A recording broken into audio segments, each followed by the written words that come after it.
Magandang araw sa ating lahat, maligayang pagdating sa ating virtual na klase dito sa asignaturang Filipino. Ako si Teacher Pretty, ang inyong guro para sa session na ito.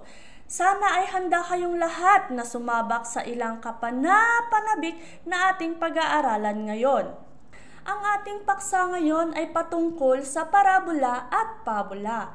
Ating tatalakayin kung ano nga ba ang parabola, ano naman ang pabola, at ano ang mga halimbawa nito. Bago ang lahat, sabay-sabay nating basahin ang ating layunin. Unang layunin, nasusuri ang pagkakaiba ng pabola at parabola. Pangalawang layunin, natutukoy ang mga halimbawa ng pabola at parabola. At pangtatlong layunin, napapahalagahan at naisasabuhay ang mga kaalaman sa pabola at parabola. Ang una nating tatalakayin, ano nga ba ang parabola? Ang salitang ito ay hango sa salitang Griego na paraboli na ang ibig sabihin ay paghahambing o pagtatabihin ang dalawang bagay upang pagtularan. Gumagamit ng pagtutulad at metapora upang bigyang diin ang kahulugan. Ang parabola ay nagbibigay kaalaman hinggil sa espiritual na aspeto at maayos na asal na maaring magsilbing gabay sa isang individual. Ito ay hango sa banal na kasulatan o ang Biblia. Ang inilalarawan ng parabola ay ang kahalagahan ng mensahe sa pamamagitan ng isang makahulugang kwento na nagtuturo sa tao tungo sa matuwid na landas ng buhay. Kadalasang ipinapakita sa mga parabola ang mga turo at pangitain ni Jesus tungkol sa katangian at prinsipyo ng kaharian ng Diyos. Ang parabola ay isang uri ng maikling kwento na ang karaniwang gumaganap ay mga tao. Ito ay naglalarawang katotohanan o tunay na nangyayari sa ating buhay. Ang parabola ay tulad din ng pabola na kinapapalooban ng aral at mga moral para sa mga tao. Narito ang halimbawa ng parabola. Sino sa inyo ang nakakaalam ng kwentong Ang Mabuting Samaritano?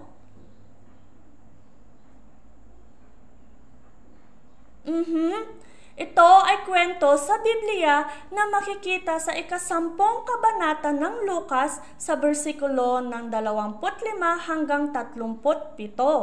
Ang aral na mahihinuhan natin sa kwentong ito ay dapat mahalin natin ang ating kapwa gaya ng ating pagmamahal sa ating mga sarili.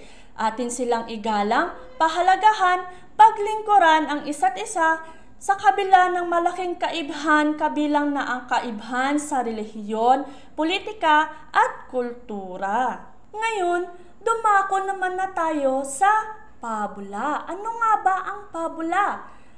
Ito ay isang uri ng panitikan na naglalayong magturo ng mga moral na aral sa pamamagitan ng maikling kwento. Ang mga tauhan sa pabola ay mga karaniwang hayop, halaman, o mga bagay na may kakayahang magsalita at kumilos na parang tao.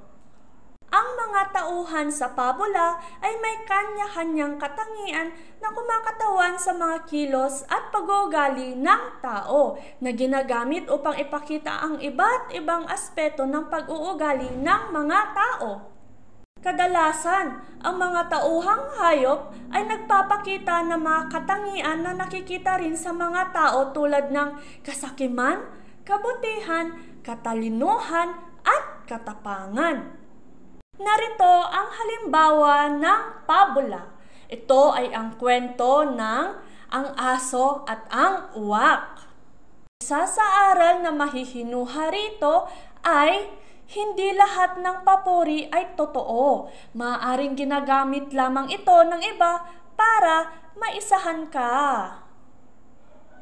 At yun nga ang kahulugan ng parabola at pabola. Ngayon, magkakaroon tayo ng maikling pagsusulit patungkol sa ating tinalakay kani-kanina lang. Halina't sagutan natin. Ito ang panuto. Tukuyin kung tama o mali ang pangungusap.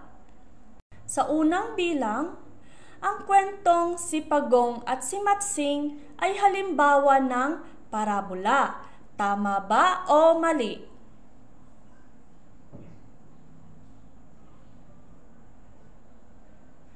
Magaling! Ang sagot ay mali dahil ang kwentong si Pagong at si Matsing ay halimbawa ng pabula. Sa pangalawang bilang, ang mga kwento sa parabola ay hango sa banal na kasulatan o Biblia. Tama ba o mali?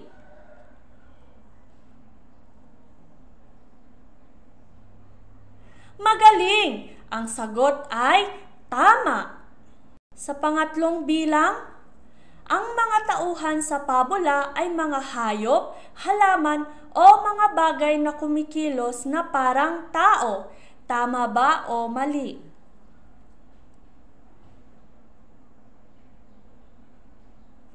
Magaling! Ang sagot ay tama. Ikaapat na bilang, ang parabola ay hango sa salitang Grego na paraboli, na ang ibig sabihin ay pangungusap. Tama o mali?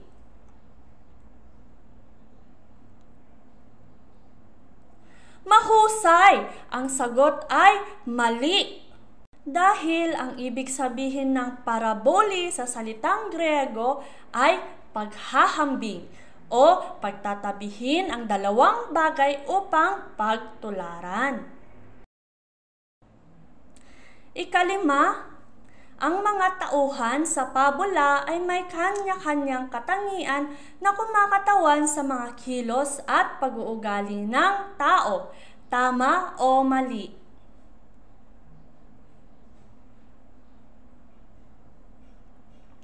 Mahusay! Ang sagot ay tama! Ngayon naman ay piliin natin ang tamang sagot. Ika-6 na bilang, nakapagbibigay ng moral o aral sa isang individual. Letter A, parabola. Letter B, pabula. Letter C, parabola at pabula.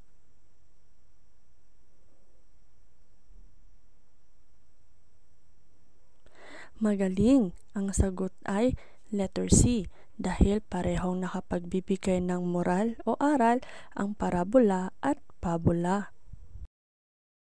Ikapitong bilang, tao ang pangunahing tauhan.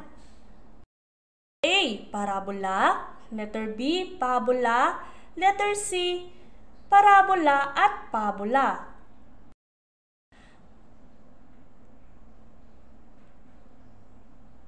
Magaling! Ang sagot ay letter A, parabola, dahil ang pangunahing tauhan sa parabola ay mga tao.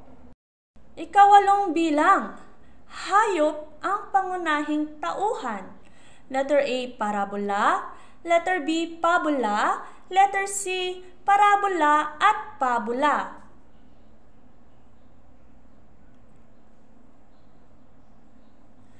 Magaling! Ang sagot ay pabula, letter B, dahil hayop ang tauhan sa kwentong nakapaloob sa pabula. Ika-9 na bilang, ang kwentong Ang Alibughang Anak ay halimbawa ng letter A, parabola, letter B, pabula, letter C, parabola at pabula.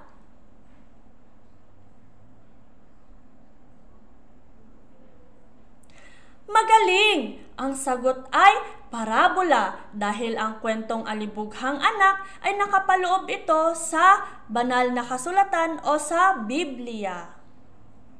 Panghuling bilang, ang ika-10, ang kwentong Ang Leon at ang Daga ay halimbawa ng letter A, parabola, letter B, pabula, letter C, parabola at pabula.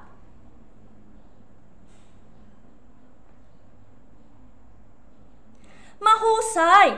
Ang sagot ay letter B, Pabula, dahil ang leon at ang daga ay mga hayop. Natalakay natin kani-kanina lamang na ang pabula ay ginagamitan ng mga hayop bilang mga tauhan. Dito nagtatapos ang ating maikling pagsusulit. Husay ninyo dahil ipinamalas ninyo ang inyong angking talino. Bago tayo magtapos sa ating aralin, akin muling ipapaalala na ang parabola ay mga kwentong hango sa banal na kasulatan o ang Biblia. Tao ang pangunahing tauhan sa parabola, habang ang pabula naman ay isang uri ng panitikan at ang mga tauhan ay karaniwang mga hayop, halaman o mga bagay na may kakayahang magsalita at kumilos na parang tao. Kaya naman ang parabola at pabula ay parehong nakakapagbigay ng moral na aral para sa mga tao. Yun lamang po. Salamat sa pakikinig at paalam!